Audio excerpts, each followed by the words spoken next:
Tonight I like to speak on the jhanic factors themselves. Jhanas are achieved or attained by the process of elimination and cultivation. We eliminate hindrances and cultivate factors called jhanic factors, jhanas, jhanic factors.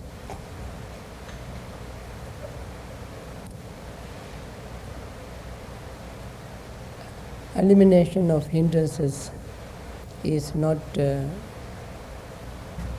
something permanent. It is temporarily suspension or suppressing for the purpose of gaining concentration. Now we have 5 jhanic factors which are called in English initial application of thought, sustained application of thought, joy, happiness, and concentration.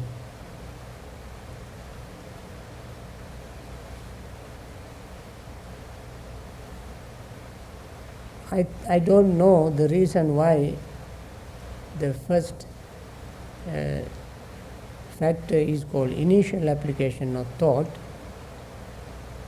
because in Pali word doesn't indicate anything to mean initial. Pali word is vitakka. Vitakka means thinking. In Pali, the word we use, takketi, vitakketi, as the verb, thinking and deliberating. In that sense, the word takka is used. Takka also is used for logical thinking. The special branch of philosophy, as we all know, is called logic. For logic, in Pali and Sanskrit, the word used is takka or tarka. In Sanskrit, takka is Pali, means logical thinking.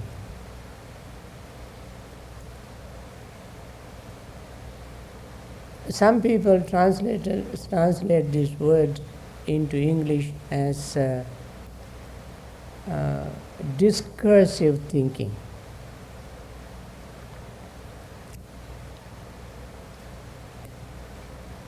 Even that doesn't seem to justify the Pali word, takka, vitakka.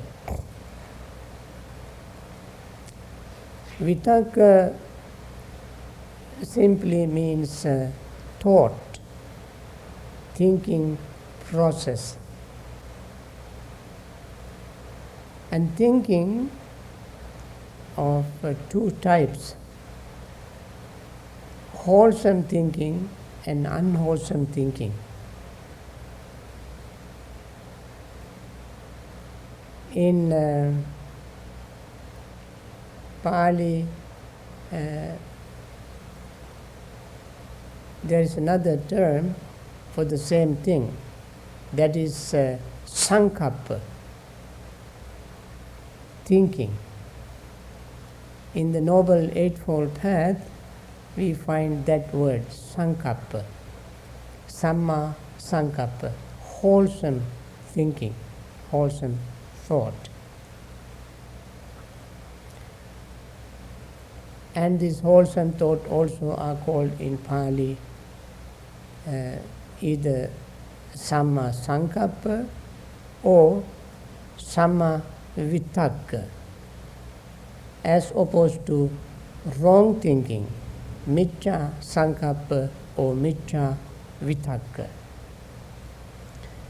So this is, I wanted to mention this in order to point out the reason why I said it's very difficult to understand why it is called initial thought and sustained thought. It is just thought. If we say right thought or skillful thought, that is samma vitakka. Unskillful thought or wrong thought is miccha vitakka.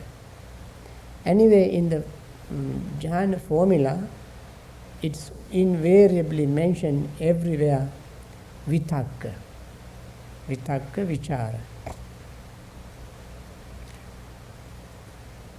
What is wholesome thought? Wholesome vitakka? There are three, as I mentioned this morning. They are the thought of renunciation, nekkhamma vitakka, or nekkhamma sankappa,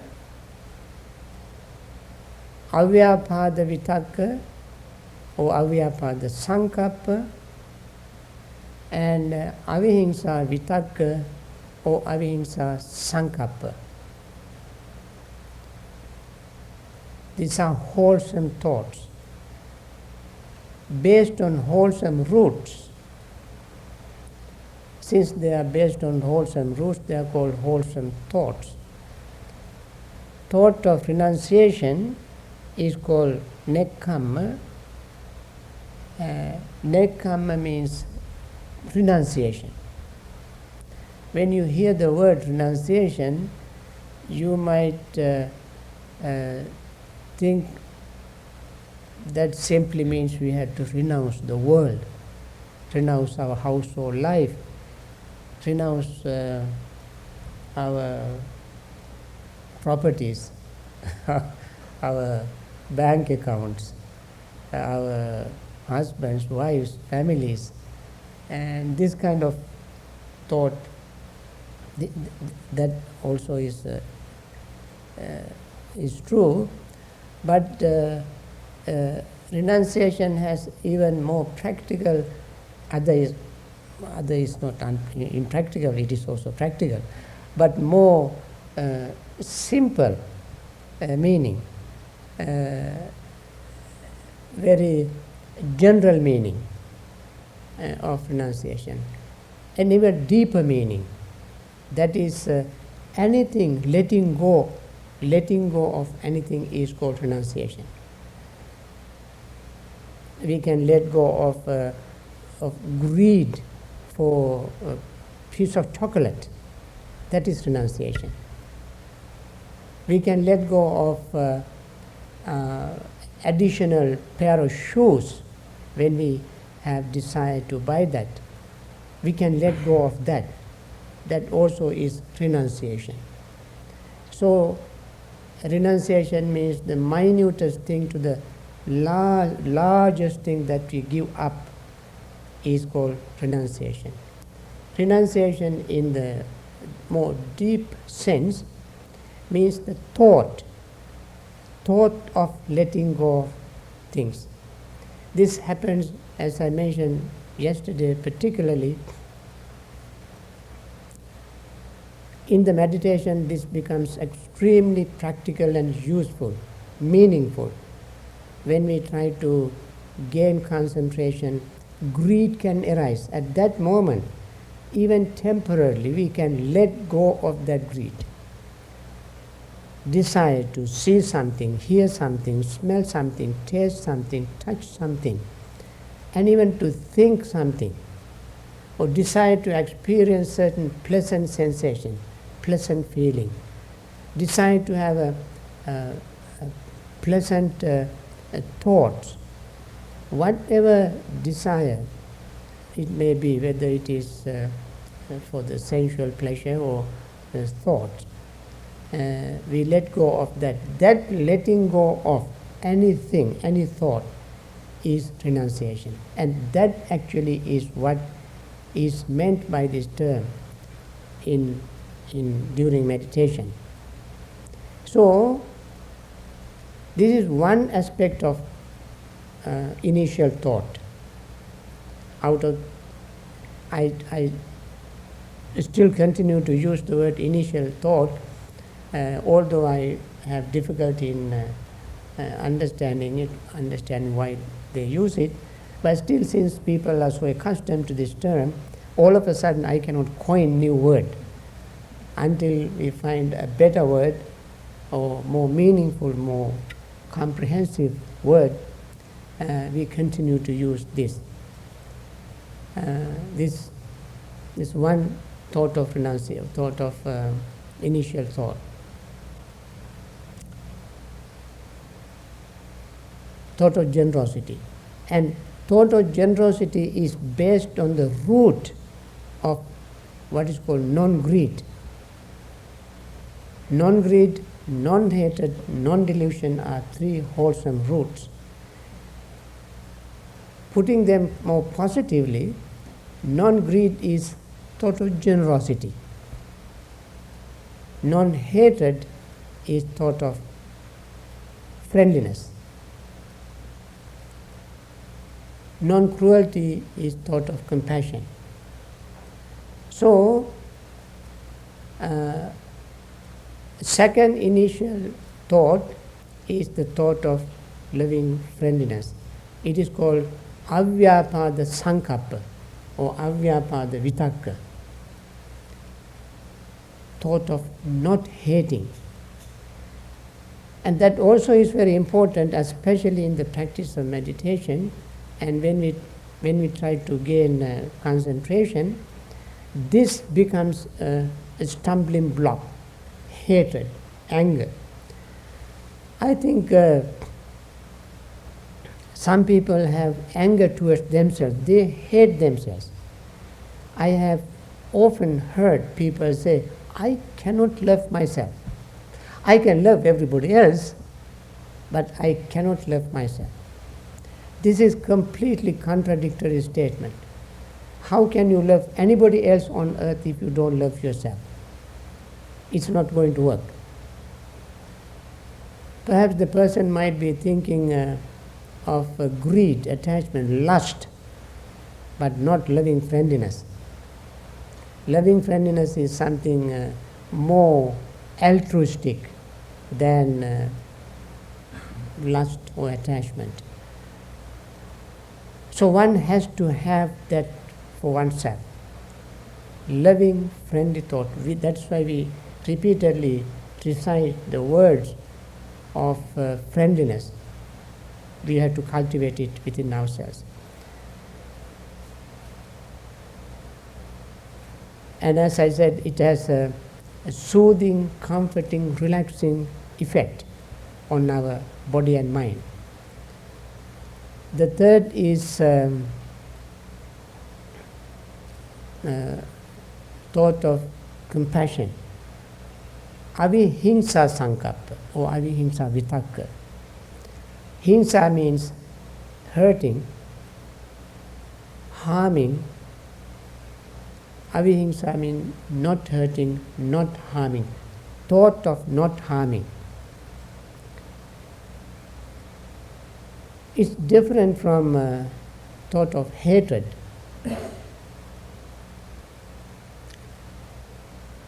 Thought of hatred is more mental.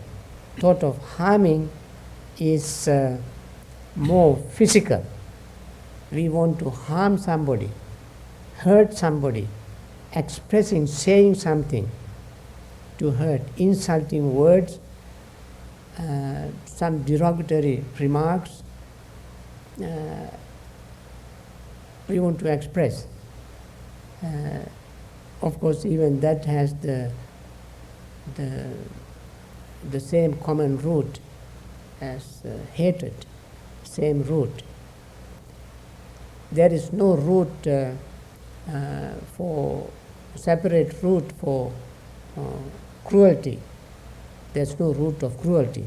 There's a root of hatred, root of anger. So, thought of cruelty arises from the root of anger.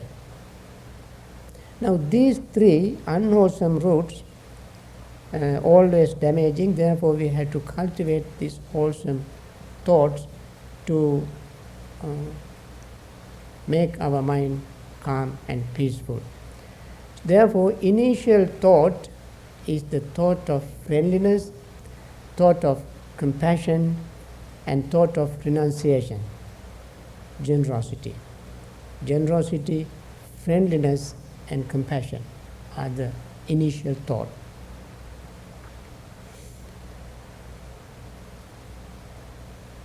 Now, at the very beginning of tranquility meditation, we cultivate these three thoughts.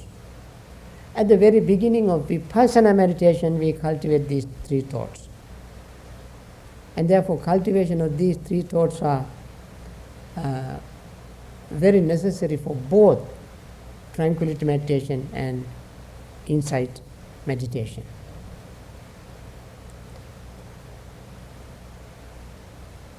So when we have initial application of thought and initial application of thought, that thought we sustain, we maintain, we nourish these thoughts.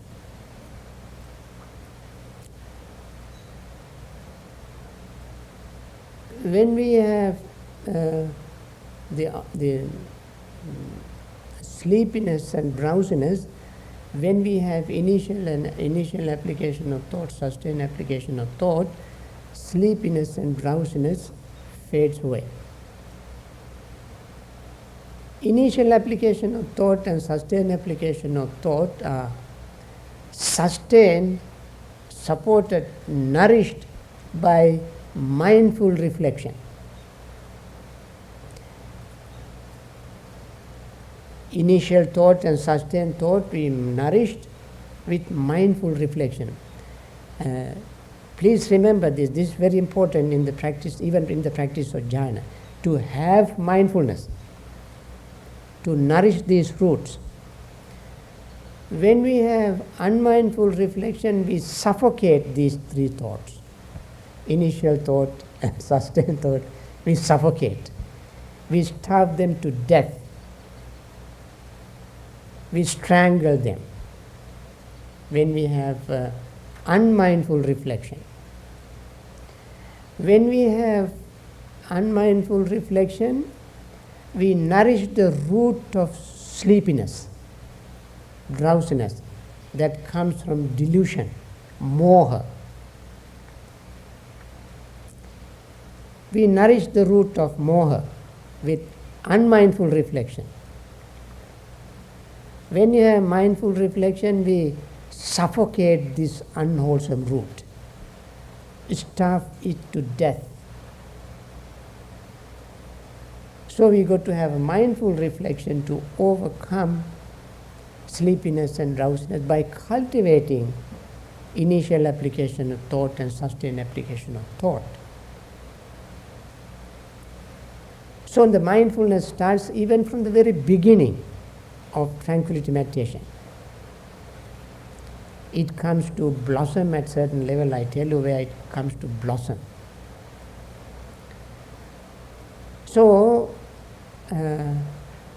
we begin with this, and then when initial application of thought, sustained application of thought are nourished by mindful reflection and suffocate or starve sleepiness and drowsiness to death, we have eliminated one unwholesome factor and cultivated wholesome factor. What we have eliminated? We eliminated sleepiness and drowsiness. As I said, this is a process of elimination and cultivation. We eliminated one and cultivated the other. To eliminate one, we have to have mindful reflection, and to cultivate, we have to have a mindful reflection. If we cultivate, if we become unmindful, that which is supposed to be eliminated will be nourished, sustained. That which is to be cultivated if we become unmindful of it, we will kill that. So it is a very delicate balance. Then, what happens when we have initial application of thought and sustained application of thought, that is the moment we begin to have some confidence in our practice. Why? We can see the way how it operates. When initial thought arises, sleepiness and drowsiness fades away, then we begin to see, the system works, the method works. My effort begins to bear fruit. And I can do that. It is not just a mere theory, I can do it. So from that arises confidence. When confidence arises, doubt fades away. We have overcome these hindrances earlier, but it is just a suppression, not eliminating. Therefore, still they are there. But when the jhanic factors are developed, at that time they will be suppressed. This is called tadanga pahana in Pali. Tadanga pahana means one-to-one suppression. When we cultivate one, the other is suppressed. It is still temporary, but it is more effective and more durable.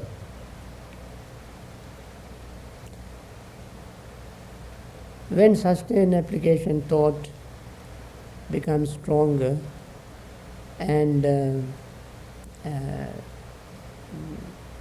confidence arises, doubt fades away.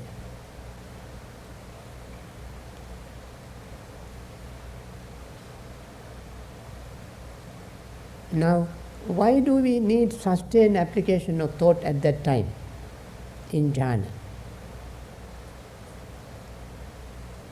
Now, how we sustain it?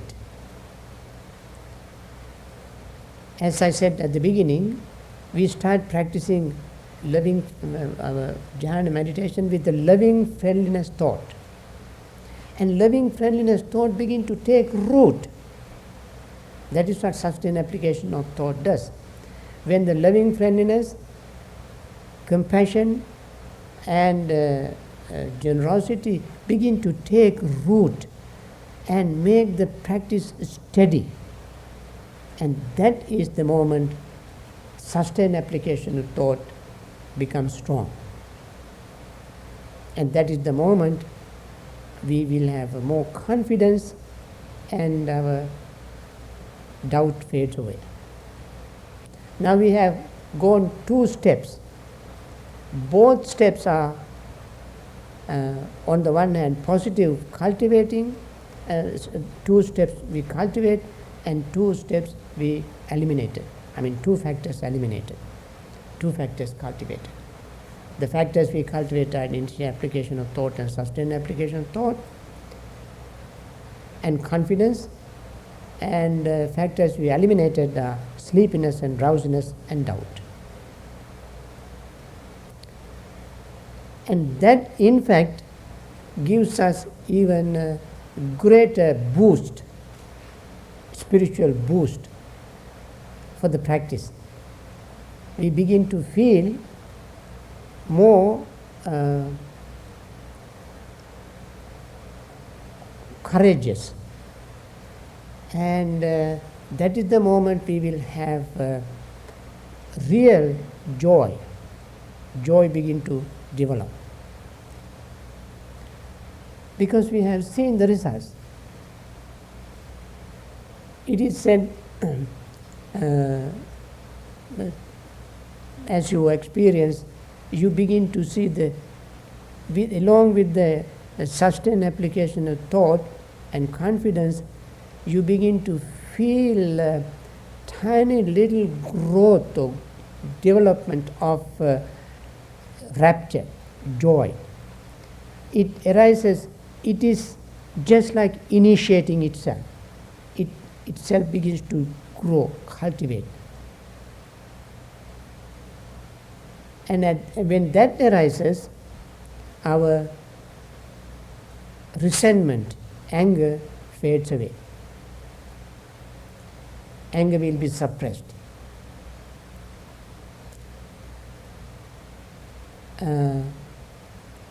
Rapture and anger also cannot stay together. So anger slowly fades away. Because when we are joyful, and actually we have already laid the foundation of loving friendliness, compassion, generosity. With this foundation, when we proceed, we have confidence and joy arises. So joy has 3 supporting factors. That is joy. That is the friendliness, compassion, and generosity. And there is no room for hatred, for anger at that time.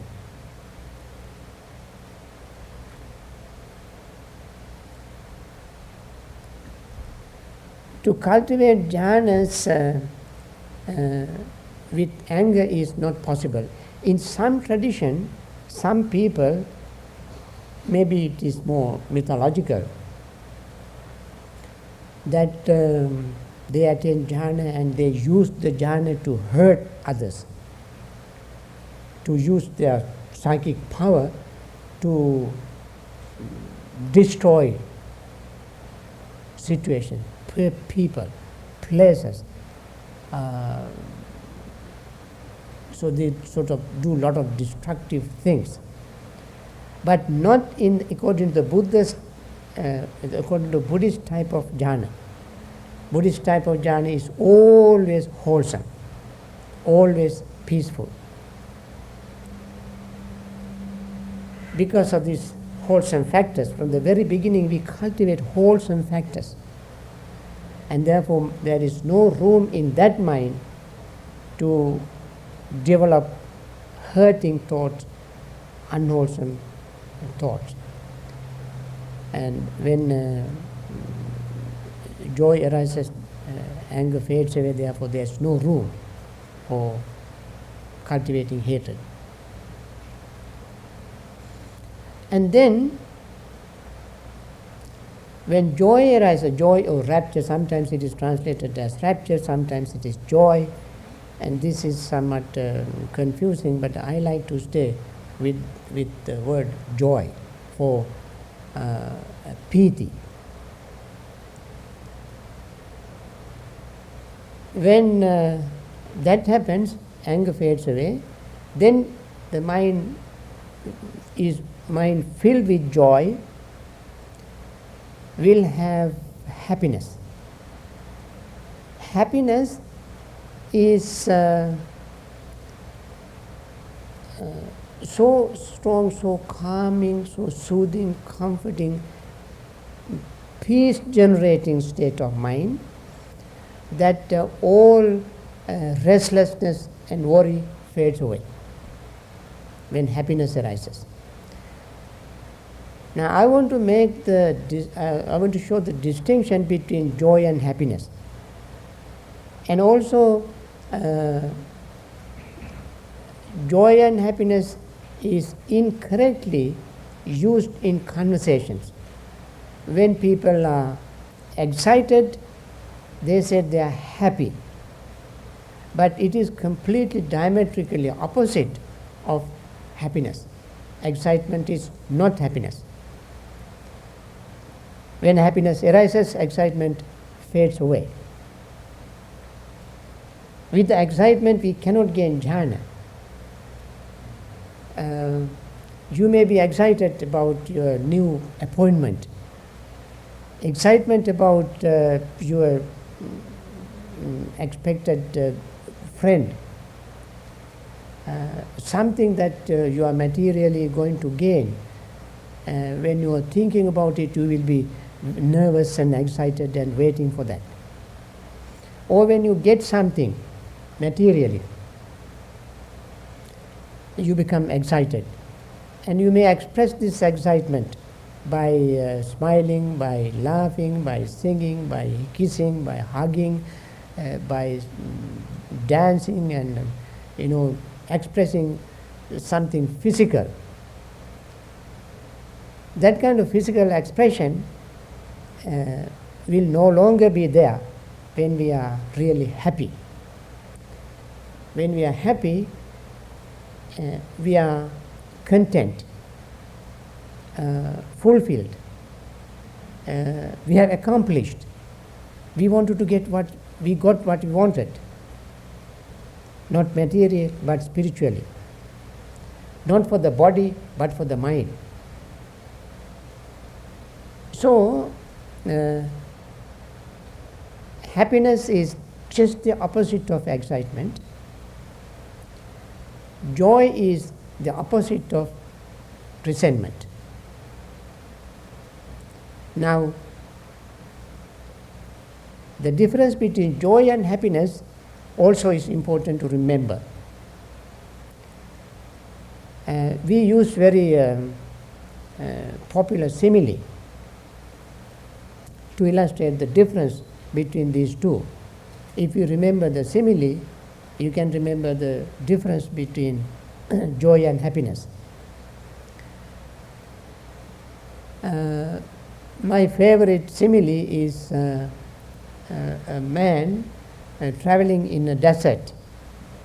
When he travels in a desert where there is no water, no food, no trees, no roads,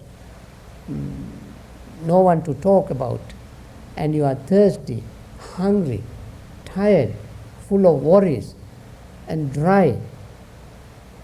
And at that time, you meet somebody coming towards you with wet hair, wet clothes, fresh face, smiling face, with vigor, with great enthusiasm. He's walking towards you. From a distance, when you see the person coming towards you, your joy begins to arise. You begin to have some hopes. You begin to feel that you are not desperate. Something positive is happening. This is how joy grows slowly by degrees. As the person is approaching you, your joy of seeing this person's freshness, wetness, your joy increases. When the person comes close to you, you are full of joy.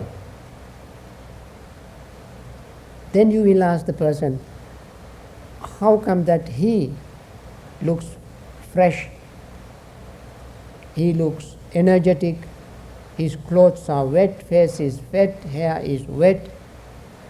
Then he would say, I happen to see a little oasis in the desert.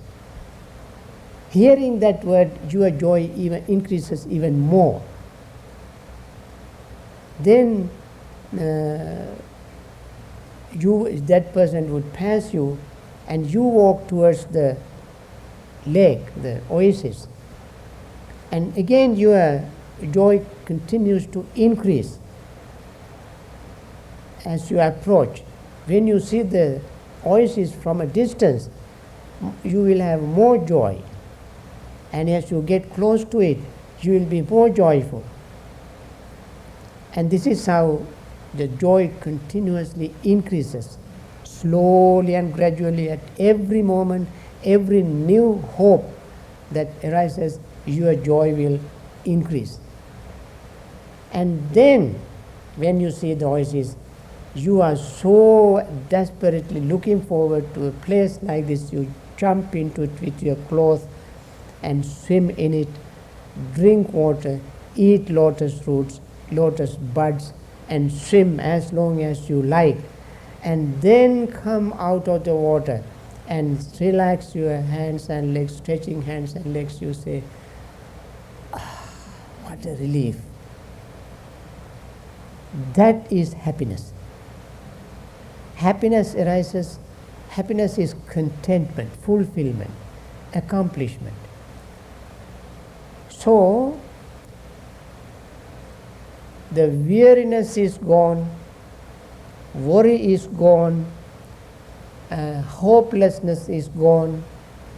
You are fully content. Happiness is, at that time you don't jump up and down,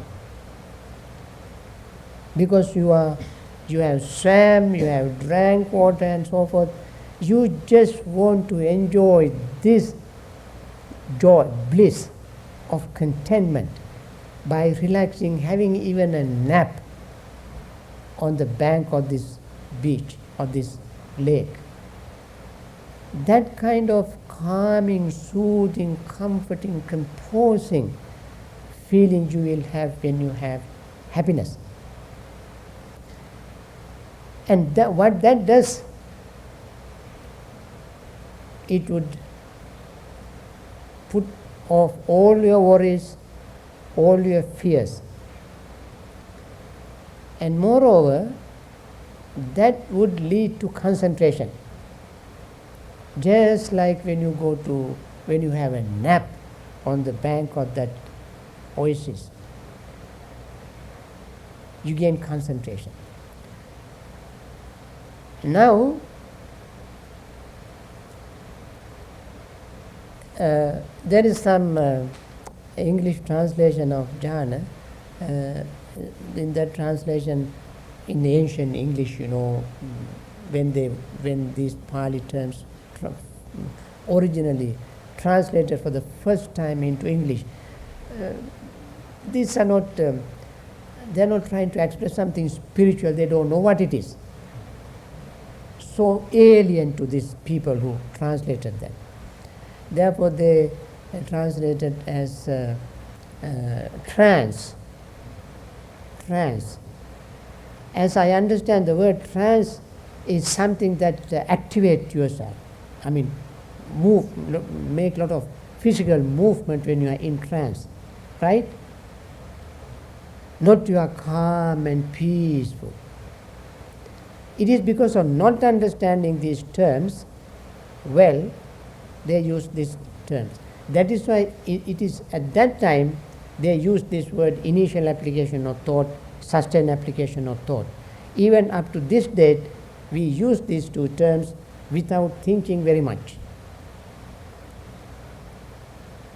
But what really happens in the process of development of jhana is these thoughts of generosity, the thought of friendliness, thought of compassion takes root, makes the mind very strong, very healthy, very peaceful. Perhaps for that reason they might use the word initial application thought. And they don't say what it initiates, what these thoughts initiates. These thoughts initiate the beginning of the practice or the gaining jhana. Anyway, when these 5 factors, so-called initial application of thought, sustained application of thought, joy, happiness and concentration are together as a unit, as a team, in one package, you are in the first jhana. I forgot to mention what concentration does. That's also very important to remember. When we gain concentration, our greed fades away. It is somewhat it can be somewhat confusing for some people when we say concentration overcomes greed, because the nature of greed is to cling to something. And somebody might think even concentration is something like gluing to something, focusing on something, staying on something, concentrate. So these two seem to have similar characteristics for some people. Actually speaking, when we look at these two factors more closely, with more keen awareness, we can see these two are completely two different mental states. Greed, when greed arises, the Buddha used very beautiful term. I always go to Pali terms to define something, because the Pali terms give such a precise, clear meaning. Pali word is pono bhavika, nandiraga sahagata, tatra tatrabi nandini. This is how greed is defined in Pali words. Pono, the greed's nature, greed's function is to become again and again. Pono bhavika. Nandi raga sahagata. Nandi means delight, raga means attachment. Delights and attachment go together. And moreover, tatrabhinandini, the nature of greed is it likes things here now and like things there then. That means it jumps from object to object. It likes here little bit and enjoy it, and then something else is better, it goes there. And then sees something else even still better, goes there. It jumps from object to object. That is the nature of greed, clinging, craving. It glues to something, you cannot take it out. This gluing nature is there, and that is damaging. Psychologically, it is destructive. It is counterproductive. As far as spiritual growth is concerned, counterproductive. Concentration is not like that. Concentration just for concentration we have to have various other beautiful mental factors. We have to have attention. When we have greed, we don't pay much attention. We just grab it. Just cling to it. When we have concentration, we have an attention. Moreover, with this jhanic concentration, wholesome concentration particularly, has a very special function. That function is to see things as they really are. When we are greedy, we don't see things as they really are. The simile used to illustrate greed is colored water. One simile I mentioned yesterday, that is like borrowed property. You have obligation. Other simile is more vivid. That simile is colored water. When the water is colored, our eyes go to various colors. We cannot see the clarity through water. Eyes would not penetrate, transcend the water. When water normally undisturbed, unmixed with any color, is transcending. it has transcendental factor. We can see through water. If it is undisturbed, uncolored, pure, simple, we can see through. But when it is full of colors, mud and disturbed, we cannot see through. When the mind is filled with greed, clinging, craving, attachment, we don't know what we do. We always grab something. How many times you got deluded by your greed?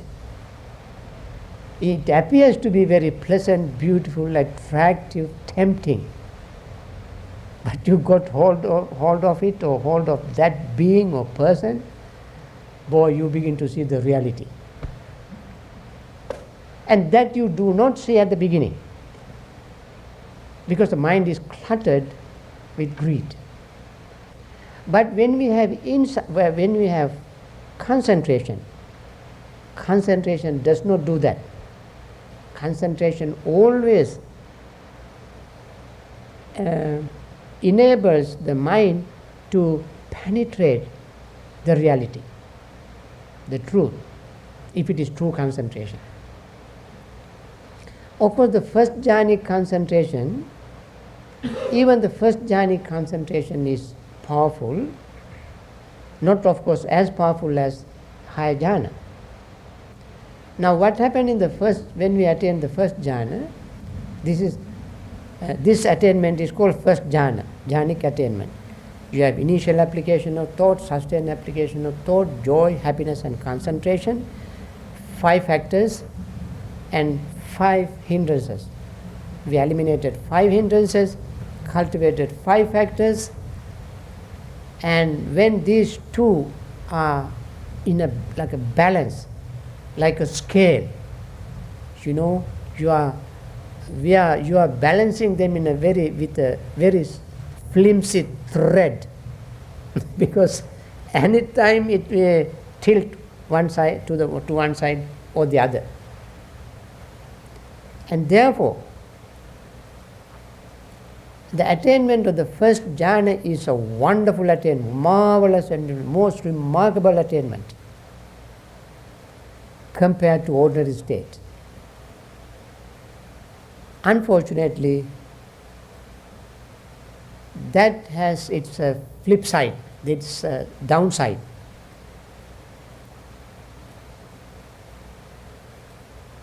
It always has to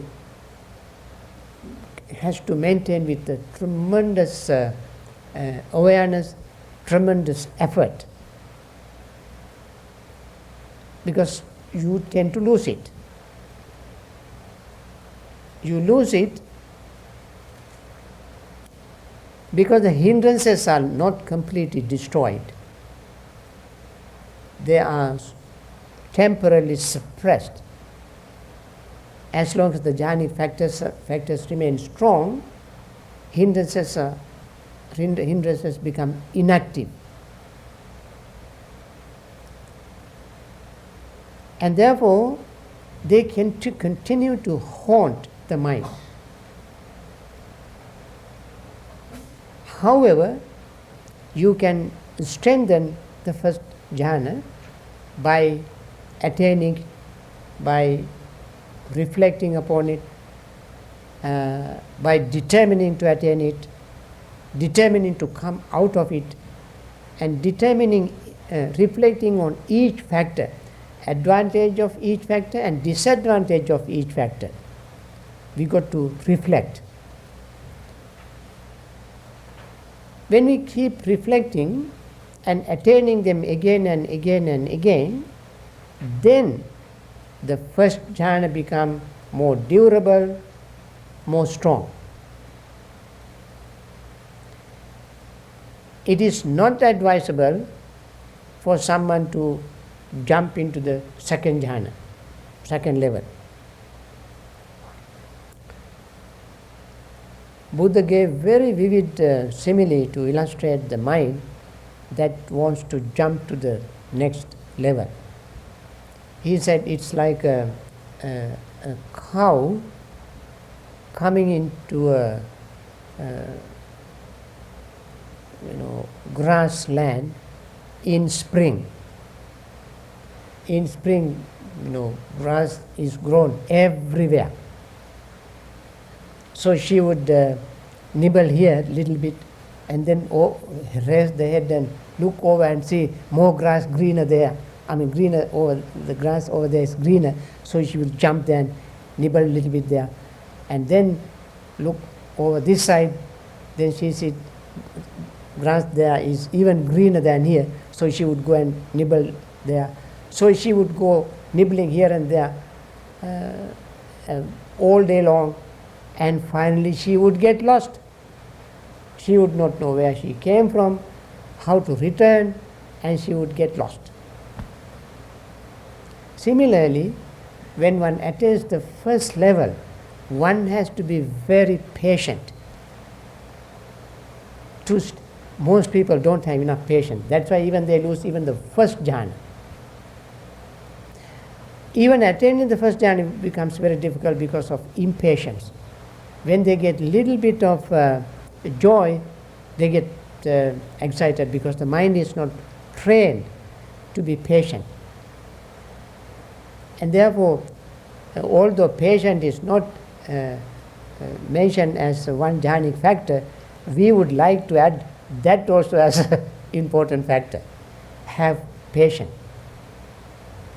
Have patience to master the first jhana, to stay with it. Until you are fully confident, what happened.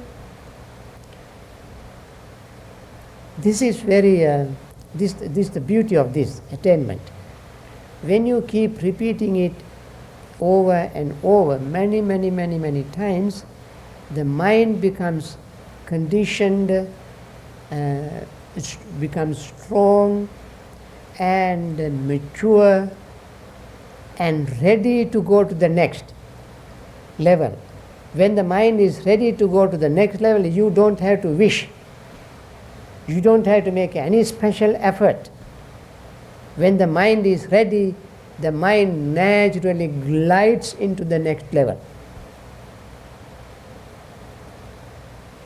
I like to speak more about the way how we slide into the next level tomorrow. Now, until tomorrow, stay on the first level. Keep trying, practicing it over and over again. When we come to tomorrow, perhaps we can learn how to glide into that. I think this is enough for tonight Dhamma talk, and see you tomorrow.